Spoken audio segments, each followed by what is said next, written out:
अस्सलामुअलैकुम। आज का हमारा टॉपिक है मेजरमेंट ऑफ मेमोरी, यानी कि हम अपनी मेमोरी को मेजर किस तरह से कर सकते हैं। There are 4 ways to measure memory. हमारी मेमोरी को मेजर करने के 4 तरीके हैं। सबसे पहला रिकॉल मेथड। रिकॉल का मतलब आपको पता है, याद दहानी करना दोबारा से अपनी कुछ पिछली बातों को। रिकॉल मेथड में हम subjects are required to retrieve. Subject यानी कि मैं हूँ और मैं आपको यानी कि मैं सब्जेक्ट सोच सकती हूँ, आप भी हो सकते हो, और मैं आपसे कहूँ कि आप वो उतना डाटा रिट्राइव का मतलब है दोबारा से याद कर सकते हो, करो जितना आप कर सकते हो, ठीक है। Much specified set of data as they can. Much specified का मतलब है कि जो मैंने आपको सवाल किया ना, उससे मुतल्लिक जितना कुछ भी आप दोबारा याद कर सकते हो ना, अपनी माजी में जो कुछ हुआ है वो आप याद करके मुझे बताओ, ठीक है। इसमें क्वेश्चन हम इस तरह के करते हैं, जैसे कि रोजर्स थ्योरी। अगर मैं आप कोई स्टूडेंट हो तो मैं आपसे इस तरह के क्वेश्चन करूँगी कि फर्स्ट प्राइम मिनिस्टर कौन था पाकिस्तान का, फीचर्स ऑफ रोजर्स थ्योरी। इस तरह जब छोटे बच्चे होते हैं तो अगर वो 1 क्लास में एडमिशन उनको देना हो तो हम उनसे प्रेप का सुनते हैं कि ABC सुनाओ, ये इस तरह कुछ, ठीक है। This is called recall method. Recall के आगे से 2 सब टाइप्स हैं, एडिड रिकॉल और अनएडिड रिकॉल। एडिड रिकॉल में जब हम सब्जेक्ट को कहते हैं कि रिकॉल करें with the help of a Q, यानी कि हम उसको कोई इशारा देते हैं और उसे कहते हैं कि इस चीज़ को याद करो। अनएडिड रिकॉल में हम उसको कोई क्यू नहीं देते, कोई इशारा नहीं देते और उसे कहते हैं कि पूरा जो कुछ भी तुम्हें याद है ना इसके बारे में तुम हमें सारा बताओ, लेकिन हम उसको कोई इशारा नहीं देंगे उसके बारे में। पेयर्ड एसोसिएशन में जिस तरह के लर्निंग मटीरियल किस तरह का होता है, पेयर्स होते हैं, वर्ड वर्ड वर्ड नंबर या वर्ड फिगर। मिसाल के तौर पे हम उसको, जैसे कि छोटे बच्चों को अगर हमने ABC लर्न करवानी है तो हम बोलते हैं A और उसे कहते हैं नेक्स्ट वर्ड तुम बोलो, वो बोलता है B। इसी तरह C, D, E, F।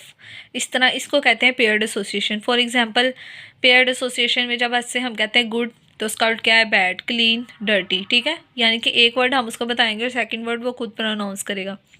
Anticipation method क्या होता है, जिसमें हम उसको मटेरियल देते हैं, कुछ टाइम के लिए स्टडी करें और दोबारा फिर उसको रिकॉल करने के लिए कहते हैं। फॉर एग्जांपल कि मैं उसे एक वर्ड ऑफ लिस्ट देती हूँ और मैं उसे कहती हूँ इसको पढ़ो, और बाद में मैं इसको कहती हूँ कि आप बताओ। या मैं उसको एक लिस्ट ऑफ वर्ड देती हूँ और मैं कहती हूँ सबको स्टडी करो, और उसके बाद मैं पहले कंप्यूटर पे उसको एक वर्ड शो करवाती हूँ, मैं कहती हूँ नेक्स्ट वर्ड अब तुम बताओ। अगर वो ठीक बताएगा रिकॉल करके तो मैं उससे नेक्स्ट वर्ड दूंगी और फिर उससे कहूँगी इससे नेक्स्ट वर्ड तुम बताओ। This is called anticipation method. Next method है अनएडिड रिकॉल, जिसमें हम उसे कोई क्यों नहीं देंगे और हम उसे कहेंगे कोई चीज़ रिकॉल करो। तो इसमें फ्री रिकॉल आता है और सीरियल रिकॉल। फ्री रिकॉल में जिस तरह वो किसी चीज़ को बताना चाहता है ना वो बता सकता है। सब्जेक्ट को हम फ्री दे देते हैं, फ्री हैंड दे देते हैं कि वो जो भी चाहता है ना वो बोल सकता है, ठीक है। मिसाल के तौर पर जब हम क्लिनिकल पेशेंट्स को डायग्नोज करते हैं तो उनकी हिस्ट्री लेते हैं, तो हम उन्हें कहते हैं जो आप अपने बारे में हमें बताना चाहते हैं ना आप बता सकते हैं। सीरियल रिकॉल में हम उसको पहले एक मटेरियल देते हैं और उसको कहते हैं इसी को दोबारा रिपीट करो एज ओरिजिनल। जिस तरह मैंने तुम्हें दी है ना इसी तरह तुमने दोबारा इसको रिपीट करना है, ठीक है, in same order. This is called serial recall.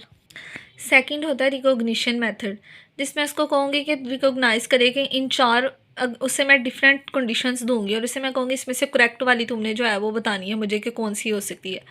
For example मैं इसको MCQs टाइप देती हूँ कि psychology is the study of, मैं 4 ऑप्शंस उसको दूंगी जिसमें से करेक्ट वाले पे उसने रिस्पॉन्ड करना होगा, ठीक है। वो गलत वाले पे भी रिस्पॉन्ड कर सकता है, मैंने अगर उसकी मेमोरी असेस करनी है। इसी तरह अगर मैंने किसी पेशेंट को डायग्नोज करना है तो उसके लिए मैं डिफरेंट टेस्ट यूज़ कर सकती हूँ, ठीक है। रिकॉग्निशन मेथड का मतलब है कि वो रिकॉग्नाइज करे डिफरेंट ऑप्शंस में से करेक्ट रिस्पॉन्स को, ठीक है। जो एक इसमें से करेक्ट आंसर होगा और बाकी जो 3 जो होंगे वो डिस्ट्रैक्टर्स होंगे, ठीक है।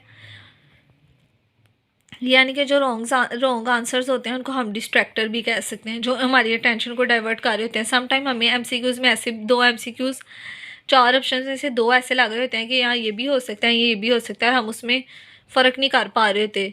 दिस इज़ कॉल्ड डिस्ट्रैक्टर, जो हमारी अटेंशन को डाइवर्ट करें, ठीक है।